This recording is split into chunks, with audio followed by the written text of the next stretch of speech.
Desde el edificio Bicentenario de Canal 12, transmitiendo en vivo Hechos Estelar con Roxana Webb, Armando Godoy, Pamela Celaya y Esmeralda Ayala. Muy buenas noches, ¿qué tal? ¿Cómo están? Qué gusto que inicien su semana informándose con nosotros. Es un gusto que nos acompañen. Por supuesto, muchísimas gracias por iniciar la semana con nosotros y por supuesto, hora de informarse. Vamos a tener detalles de lo que está pasando en el mundo de los famosos y por supuesto, información deportiva. Pero antes, comenzamos con los titulares. Bienvenidos. El presidente Nayib Bukele se reúne con su Consejo de Ministros para abordar temas claves como la seguridad y la polémica por los despidos. Ya le contamos. Jornada violenta en pleno inicio de semana. El hallazgo de los cadáveres de 2 mujeres frente a una escuela es solo uno de los hechos registrados. En un intento por iniciar la gestión libre de confrontaciones, la ministra de Salud y sindicalistas se reúnen por primera vez para discutir las principales demandas del sector. Tenemos los resultados. 4 años después, la Sala de lo Constitucional tomó una decisión definitiva sobre el Citrans. Conozca los detalles de la resolución y las primeras medidas que anunciaron las autoridades de obras públicas. Tras el acuerdo entre México y Estados Unidos para evitar el pago de aranceles, analistas ven este convenio como un punto de partida entre ambos países para garantizar más seguridad y encontrar una solución a la crisis migratoria. Vamos con el detalle de las noticias. El presidente Nayib Bukele sostuvo una reunión con su Consejo de Ministros donde abordó temas de seguridad y salud, aunque también reaccionó a la demanda que el FMLN puso en su contra y el polémico tema de las destituciones. Veamos más en la siguiente nota.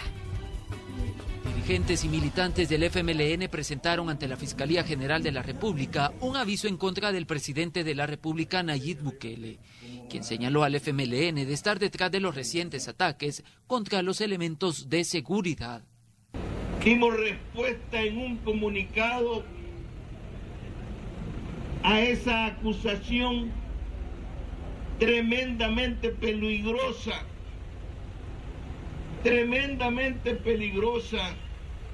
que nosotros no sabemos si él y sus personas cercanas en el ahora mando del gobierno se dan cuenta en qué camino se están metiendo. Un aviso y declaraciones que el presidente Bukele aseguró que no le quitan el sueño, al tiempo que afirmó que el FMLN ya lo hizo en el pasado, es decir, ya pagaron a las pandillas a cambio de votos. Me parece más un show, porque si hubieran demandado el derecho de demanda de difamación y calumnia es un derecho privado, pudieron haberlo hecho en un juzgado. Bukele también aprovechó el Consejo de Ministros para referirse a la destitución del hermano del expresidente Mauricio Funes, quien durante 10 años desempeñó como director del Banco Centroamericano de Integración Económica, con un sueldo mensual de $20,000. Gana $20,000 mensuales. Ojo, $20,000 mensuales, no estoy incluyendo sus bonos, sus aguinaldos, sus vacaciones, sus carros, viáticos, vales de gasolina, celular, etcétera. Únicamente de salario ganaba $20,000 mensuales. Es decir, y valga la redundancia, que únicamente de salario en los 10 años que ha trabajado ha cobrado $2.4 millones el hermano del expresidente Funes. Por lo tanto, la destitución que ya está firmada aquí por el ministro de Hacienda, ya está haciendo ejecutiva la orden dada por mí hasta hace unos momentos. Aclaró que nadie de su gabinete es su pariente. Insistió en que los nombramientos responden a meritocracia y no al pago de cuotas. Un par de publicaciones de algunos periódicos que dice que yo tengo familiares en el Ejecutivo. Díganme, ¿qué familiar tengo en el Ejecutivo? ¿Alguno de ustedes es mi familiar? Levante la mano, mi familiar. Con imágenes de Erika Alfaro y Gonzalo Tejada, este es un informe para Noticiero Hechos. Y luego de señalamientos que hiciera el presidente de la República contra dirigentes del FMLN, diputados de ese partido piden al mandatario que presente pruebas y a la vez hacen un llamado a la cordura.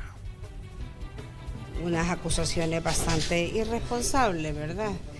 Siempre he dicho que el presidente de la República tiene una situación muy especial y es que está muy joven. Y joven quizás se pueden equivocar en algunas cosas, ¿verdad? Pero esta vez creo que se le pasó la mano. Los señalamientos del presidente de la República, Nayib Bukele, no le han caído en gracia a la fracción del FMLN.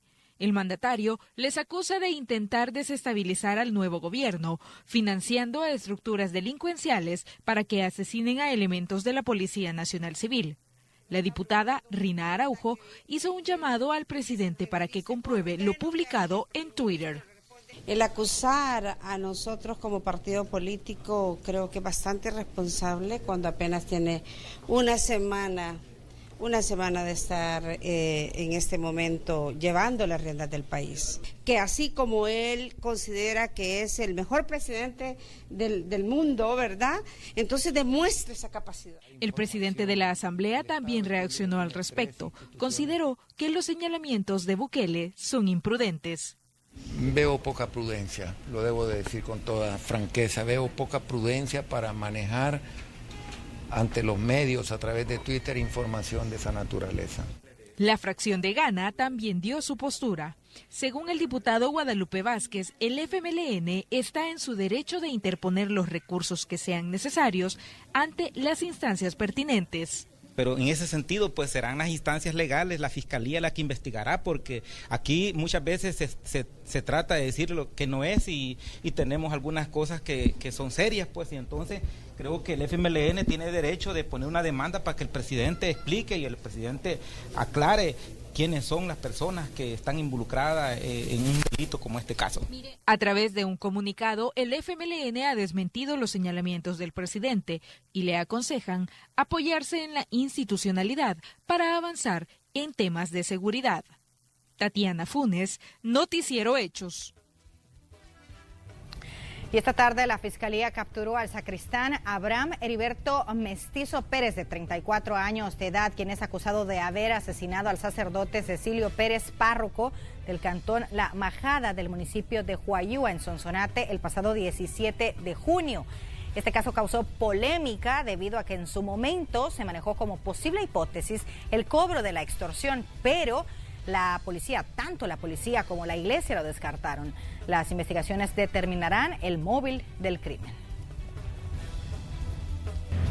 Pues el móvil estamos por determinarlo.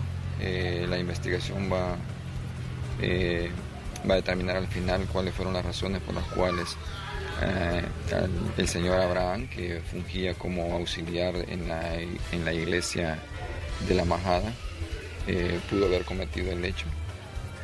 Eso, por el momento no podemos nosotros casarnos con un móvil específico, puesto que la investigación va a determinar eso. En este momento podemos afirmar de que a través de la investigación se logró reunir elementos suficientes como para determinar que el señor Abraham participó. Y en su cuenta de Twitter, el fiscal general Raúl Melara pidió a la policía parar de divulgar las capturas realizadas en operativos que aún están en desarrollo, debido a que solo logran entorpecer las investigaciones. Y en pleno inicio de semana, la situación se tornó violenta en diversos puntos del país. Un triple homicidio se registró en La Paz, mientras que en Sonsonate fueron localizados los cadáveres de 2 mujeres. En el departamento de La Paz, 3 supuestos pandilleros fueron asesinados al interior de su vivienda en el cantón Las Isletas, en el municipio de San Pedro Mazahuat. Según la policía, los atacantes simularon un operativo. Iban vestidos con ropa oscura y con el rostro cubierto. Sacaron a los 3 hombres de su vivienda y luego los ejecutaron. Uno de ellos que al inicio se rumoraba que tenía palabras, pero la información que se maneja no es así, sino que hay alguien más de jerarquía dentro. ¿Es alias el ruso? Es alias el ruso. El hermano de él y otra persona que tenía una relación sentimental con la mamá del ruso. ¿Y esa es la casa donde vivían los 3 prácticamente entonces? Sí, habían más personas ahí. ¿A las demás personas no se metieron con él? ¿Eran solo mujeres? Había mujeres, las mujeres de ellos, y desconozco si estaban los niños. Hay niños, pero no sé si estaban en ese momento. En el occidente del país, específicamente en la carretera que de Sonsonate conduce a Nahuizalco, justo enfrente de un centro educativo, fueron lanzados desde un vehículo en marcha los cadáveres de 2 mujeres. Las víctimas no fueron identificadas y tampoco reportaron capturas. La población pide más seguridad. Cuando los bultos va temprano, porque aquí temprano la gente empieza a salir. Tipo 20 a las 4 ya la gente está saliendo. Estaban los bultos, entonces me imagino yo que ahí es donde alguien se percató que era muerto.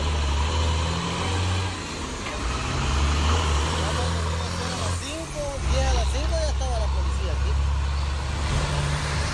Está bien que se den entre ellos mismos. ¿Quién te problema que es? El que mal anda, mal acaba. Pero según la Policía Nacional Civil, pese a los recientes ataques en contra de los elementos de seguridad y múltiples crímenes, la tendencia de homicidios sigue a la baja, en comparación a cifras registradas al año anterior. A la fecha suman 75 asesinatos y en lo que va del 2019, 1.407. Este domingo fueron cometidos 5 homicidios en Santa Ana, Aguachapán, La Unión y Morazán. Entre las víctimas, 2 policías. Con imágenes de Erika Alfaro, este es un informe para Noticiero Hechos, de Ernesto Cornejo. Y 2 policías fueron asesinados durante el fin de semana. Con ellos ya suman 21 los elementos de la corporación fallecidos a manos de estructuras criminales. Para el director de la institución policial se trata de presiones de delincuentes para que se reduzcan las acciones del nuevo gobierno. En los últimos 3 días, 2 elementos de la Policía Nacional Civil fueron asesinados por estructuras criminales. En el departamento de La Paz, un agente fue perseguido mientras gozaba de licencia. Murió antes de ser auxiliado por elementos del sistema 911. En Santa Ana, una patrulla fue emboscada cuando se dirigía a atender una supuesta emergencia, que al final resultó ser una trampa. Un policía murió en el lugar de los hechos y otro se encuentra debatiéndose entre la vida y la muerte. Para el nuevo director de la policía, estos ataques tienen una explicación. Todos sabemos los grupos criminales cómo presionan a los gobiernos, no solamente al gobierno actual. Nosotros lo vemos así, algunos mensajes de ellos para presionar, para intimidar, para hacer ver que ellos tienen el control territorial, pero nosotros los vamos a perseguir y los vamos a poner a disposición de la justicia. En el caso del ataque al policía en el departamento de La Paz, ya se reportan capturas, mientras que sobre la emboscada en Santa Ana, la investigación está en curso. De ese caso tenemos 2 capturas, hay incautado un vehículo y se siguen las investigaciones de otros posibles sospechosos ahí. En el caso de Chalchuapa también estuvimos ayer en la noche acompañando las diferentes intervenciones. Posteriormente se incautan 2 vehículos, 2 automóviles, un Hyundai automóvil y una Ford Explorer, color blanco la Ford Explorer y gris el automóvil. En el interior hay una persona fallecida. Se está investigando si fue allí en el intercambio en algún intercambio de disparos. El tema de seguridad pública y los ataques contra la policía han dado además un giro político.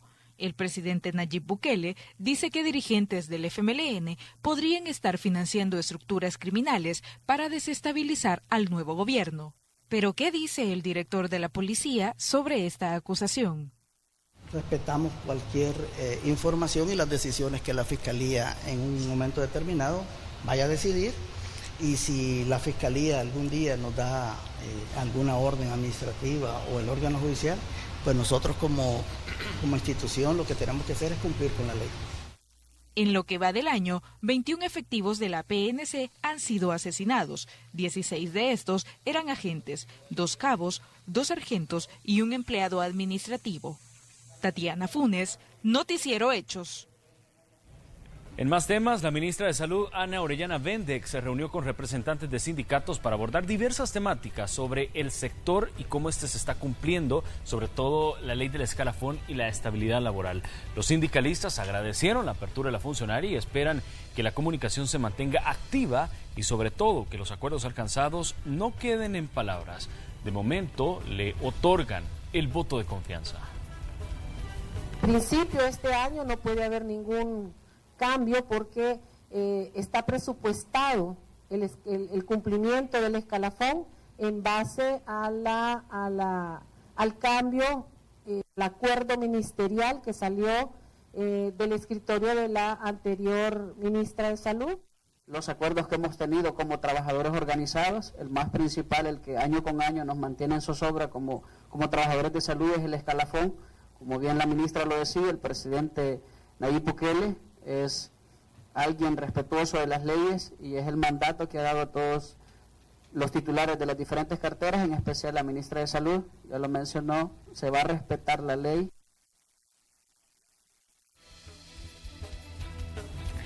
Y Aeroman inauguró su hangar número 6 en el Aeropuerto Internacional San Óscar Arnulfo Romero. El hangar tiene un total de 15.360 metros cuadrados con capacidad de 14 aeronaves de cabina angosta.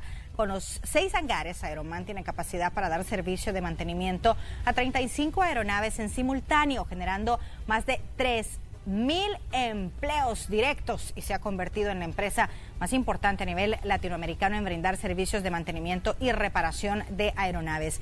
A la ceremonia de apertura se hizo presente el presidente de la República, Nayib Bukele, quien expresó que El Salvador es el mejor lugar donde pueden invertir e hizo una invitación a otras empresas precisamente para que lo hagan, para que inviertan en El Salvador. Muestra que quieren invertir y creo que para todos es una muestra que El Salvador es el mejor lugar donde pueden invertir, el mejor de todos. Hay personas que dicen, bueno, hay otros países donde es un poquito más barato, sí, pero pagan aranceles en Estados Unidos. Nosotros no pagamos aranceles en Estados Unidos. Nuestra economía está dolarizada, se puede invertir. Nuestros trabajadores son los más trabajadores del mundo. Viene a constituir por sí solo el hangar más grande de Latinoamérica para mantenimiento de aviones. Y viene a ser de Aeroman uno de los centros de mantenimiento más grandes del mundo en un solo lugar. Definitivamente El Salvador tiene la capacidad de preparar a su gente, de preparar a sus jóvenes para que podamos tener una vida próspera y una vida digna para nuestros ciudadanos. El Salvador es un país, como dije, muy especial, pero su gente es un tesoro. Vamos a hacer pausa, pero en minutos le hablaremos, escuche bien, de la resolución donde se declaró inconstitucional la exclusividad de un carril para que circulen los buses del Citrams. De eso volvemos luego de la pausa.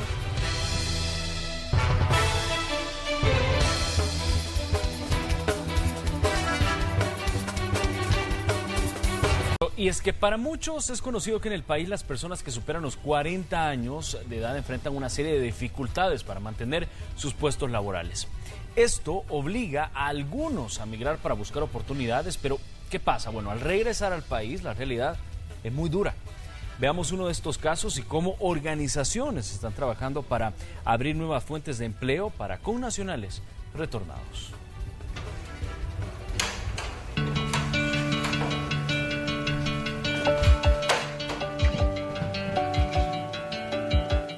Rafael Salazar y se dedica a la construcción.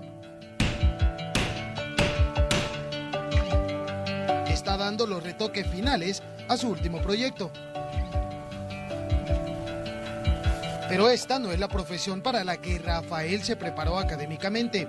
Durante 13 años fue gerente de compras en una cadena de hoteles del país, hasta que un revés de la vida lo obligó a buscar mejores condiciones financieras en el extranjero. Ya desde ese momento que las empresas empiezan a exigir la edad de 35 años, ya le cierran las puertas a la mayoría que supera los 35 años. Eso es bien difícil. Migró a Estados Unidos y durante otros 9 años tuvo que esforzarse por aprender un oficio. En este caso, cuando yo ya regresé, ya no podía trabajar en ninguna otra parte. Busqué trabajos en otras empresas, en muchas empresas. Metía currículum, metía por mi experiencia en compras, mi experiencia en manejo de bodegas, inventario y auditoría. No pude trabajar porque me decían que ya de mis 40 años para allá ya queda uno, pues sí, sin trabajo. Fueron 2 años de búsqueda infructífera, tiempo en el que su situación económica empeoró aún más, hasta que un día conoció el proyecto Nuevas Oportunidades, impulsado por INSAFORP y Swiss Contact.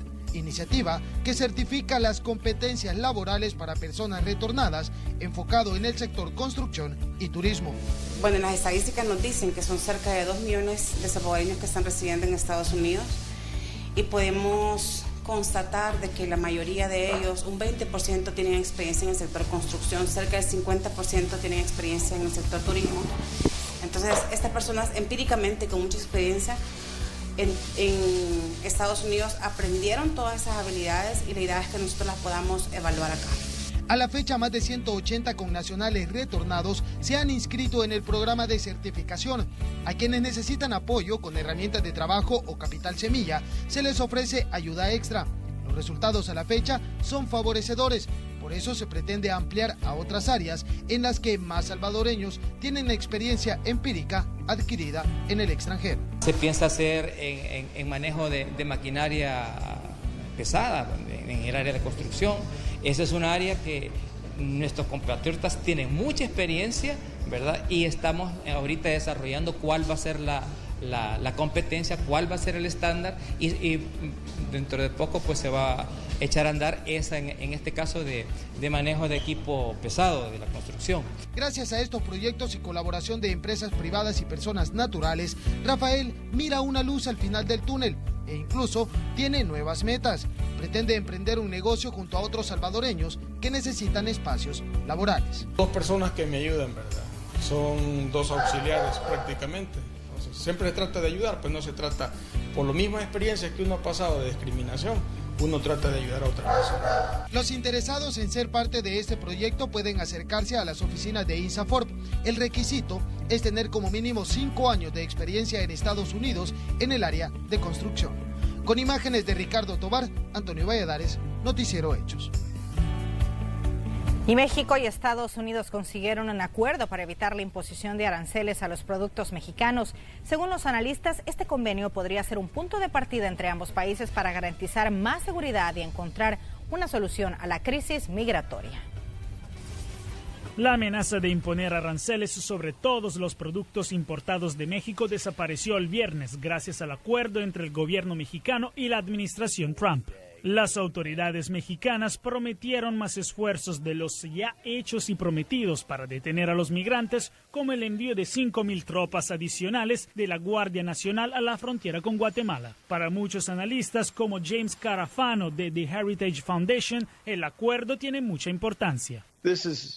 Esto es ciertamente innovador. No sabemos si está cambiando el juego todavía o si ambas partes podrán cumplir con los compromisos que asumieron, pero sin duda esto es extremadamente importante. Para Carafano, México y Estados Unidos tienen que trabajar juntos para garantizar una mejor seguridad y más prosperidad. Sin embargo, en esta situación existe también un tercer actor. Hay una administración que está tratando de resolver el problema. Hay problemas bilaterales entre Estados Unidos y México, pero luego está el Congreso de Estados Unidos que no ha abordado el problema, ya sea cerrando lagunas legales o proporcionando los recursos que Estados Unidos necesita para asociarse con países extranjeros y asegurar nuestra frontera. El analista cree que la amenaza de los aranceles del 5% era muy real, por eso México se apresuró para enviar una delegación a Washington. Empero, Carafano no ve el aumento gradual de los aranceles como una posibilidad. No vi esa amenaza como realista y la vi como parte de una estrategia de negociación por parte de Estados Unidos. Aunque Trump sugirió que las relaciones volvieron a la normalidad, otros en su administración han dejado claro que el presidente se reserva el derecho de renovar sus amenazas arancelarias si considera que los esfuerzos de la Guardia Nacional de México no son satisfactorios. Un funcionario le dijo al periódico The New York Times, la amenaza arancelaria no ha desaparecido, está suspendida. Jacopo Luzzi, Voz de América, Washington. Y más de 37,000 migrantes guatemaltecos fueron retornados a su país vía terrestre y aérea desde México y Estados Unidos en lo que va de 2019. 3 días a la semana llegan a la vecina nación decenas de migrantes que intentaron cruzar ilegalmente hacia Estados Unidos. La mayoría de los centroamericanos deciden arriesgarse a transitar la ruta del migrante que busca de mejores oportunidades. Y la Corte Suprema de Justicia de El Salvador declaró inconstitucional la exclusividad de un carril para que circulen los buses del Citrams. Conozcamos más sobre la más reciente resolución de la Sala de lo Constitucional. Un año tienen los diputados del Congreso para decidir si autorizan o no el uso del carril del Boulevard del Ejército y las estaciones de pasajeros ubicadas a lo largo de la vía que conectan la capital con el oriente del país, al Sistema Integrado de Transporte del Área Metropolitana de San Salvador, conocido por sus siglas como SITRANS. Así lo estableció la Sala de lo Constitucional de la Corte Suprema de Justicia en su resolución. El presidente de la República, Nayib Bukele, fue de los primeros en reaccionar. Y hay que iniciar una investigación por haber otorgado una obra pública a una empresa privada sin licitación y ningún proceso de concesión, sino que simplemente haber invertido, creo que 300 millones de dólares del dinero del pueblo salvadoreño y luego haber sido otorgado a una empresa ligada, entiendo, a personeros de Albapetróleos. Así que, por favor, hay que proceder con una auditoría forense sobre el caso y pues cumplir con la sentencia de la Sala Constitucional y dejar sin efecto el SITRANS. Los legisladores tienen 12 meses para someter a licitación la concesión, en cumplimiento al artículo 120 de la Constitución de la República. Si no lo hacen en el plazo establecido, se dará por incumplida la orden y se procederá a habilitar el paso por el carril segregado y a retirar toda señalización de exclusividad. En la sentencia, los magistrados consideran que el uso privativo del carril debió haber sido concesionado antes de ser utilizado por las unidades del SITRANS. Los magistrados concluyeron en su resolución que lo único que buscan es corregir la forma en que el proyecto fue ejecutado. Sin embargo, el titular del Ministerio de Obras Públicas, Romeo Herrera, anunció que desmontará las estructuras del SITRANS que a su juicio empeoran el tráfico y en sustitución desarrollarán un plan integral para agilizar el flujo vehicular. La demanda de inconstitucionalidad fue presentada en agosto de 2015 por un grupo de empresarios del transporte público, encabezado por Juan Pablo Álvarez y Genaro Ramírez. Un informe de Carolina Mengíbar para Noticiero Hechos. Y vamos a revisar las últimas noticias precisamente por el tema del SITRANS y lo que ha dicho Romeo Rodríguez Herrera, titular del BMT. Vamos a acatar la resolución de la sala y vamos a contratar una auditoría externa para revisar la contratación del SITRANS. Desarrollaremos un plan para mejorar la movilidad de manera sostenible en el área metropolitana de San Salvador. Ese es el tuit que ha dado a conocer el actual viceministro de Obras Públicas acá en el país. Y bien, también hay otras informaciones, además de esa que ya escuchábamos precisamente del titular de esa cartera, y es que Nayib Bukele continúa realizando despidos o anuncios de despidos a través de su red social en Twitter. Dice, se le ordena al secretario privado de la presidencia remover, ahí lo teníamos en pantalla, a ver si lo mostramos de nuevo. Bueno, hay dos últimos tweets. Este, por ejemplo, es el que se le ordena a la ministra de Relaciones Exteriores remover a Tania Molina Ábalos, actual compañera de vida del ex canciller y candidato presidencial Hugo Martínez, de su cargo como embajador en Canadá con un salario de $8,500 mensuales. Ese es el último tuit, pero antes el que iba a empezar a leerles también ocurrió hace unos minutos justamente, y él le ordenaba al secretario privado de la presidencia remover a Blanca Vilma de Martínez, exesposa del ex canciller y candidato presidencial Hugo Martínez, de su cargo como, y lo pone entre comillas, especialista con un salario de $2,500 mensuales. Las últimas dos declaraciones en su cuenta de Twitter del presidente de la República, en este caso relacionados con despidos. En más, el periodista Julio Guevara nos tiene un tema relacionado a la buena salud gracias al consumo de las cosechas libres de contaminantes. Veamos este novedoso reporte.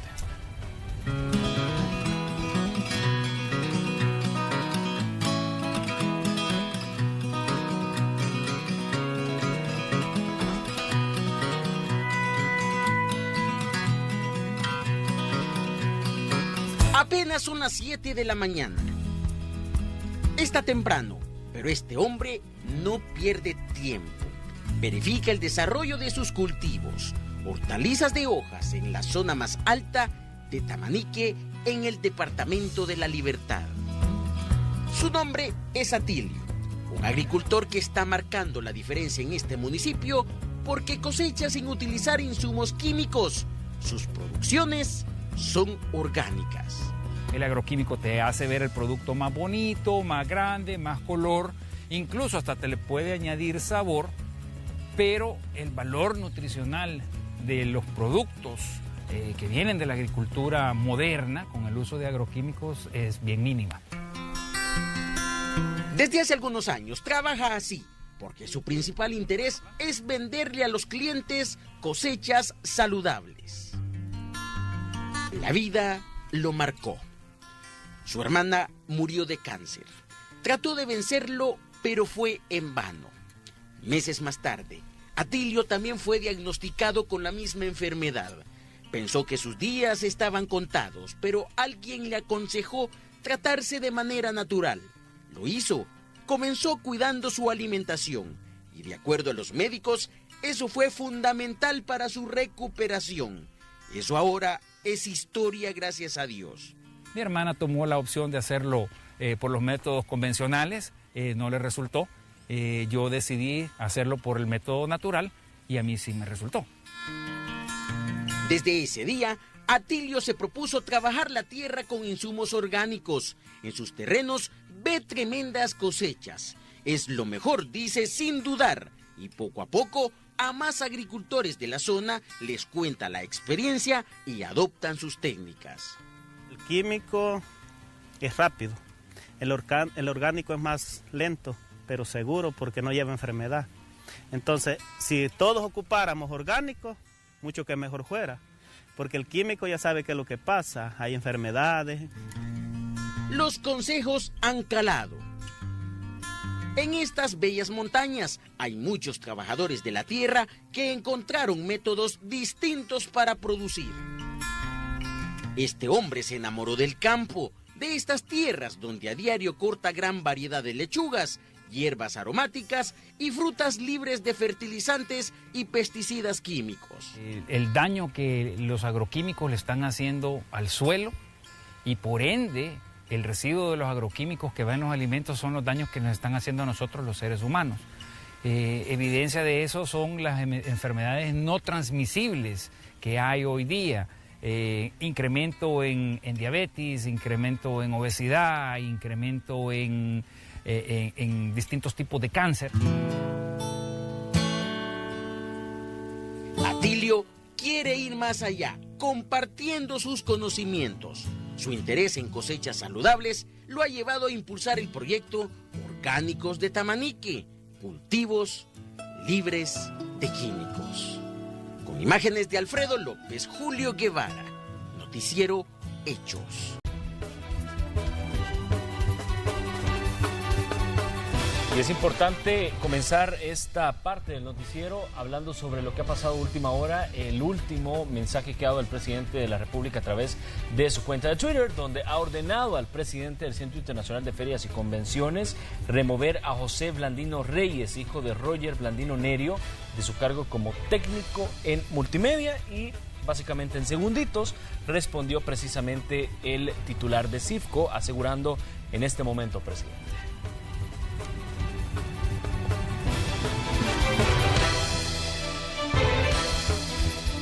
Vamos ahora con las noticias del mundo. Al menos una persona murió este lunes al estrellarse un helicóptero mientras realizaba un aterrizaje forzoso en la azotea de un rascacielos de Manhattan, cerca de Times Square, esto en Nueva York. El departamento de la policía informó que de este suceso, mejor dicho, provocó un incendio en la azotea que ya ha sido extinguido, aunque se pudo apreciar una importante columna de humo.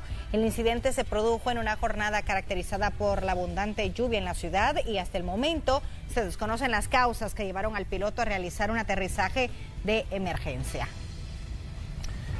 En más, un accidente de autobús en una carretera del estado de Sao Paulo, esto en Brasil, causó al menos 10 muertos y 51 heridos.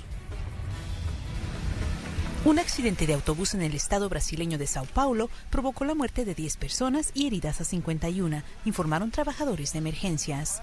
Los bomberos acudieron el domingo por la noche a rescatar a las víctimas del accidente que involucró a un autobús y por lo menos otros 3 automóviles.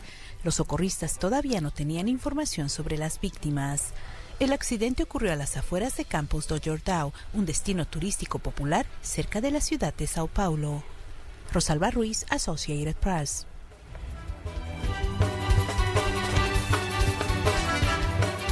Hablemos de eso después del noticiero. Me parece que nos quedamos.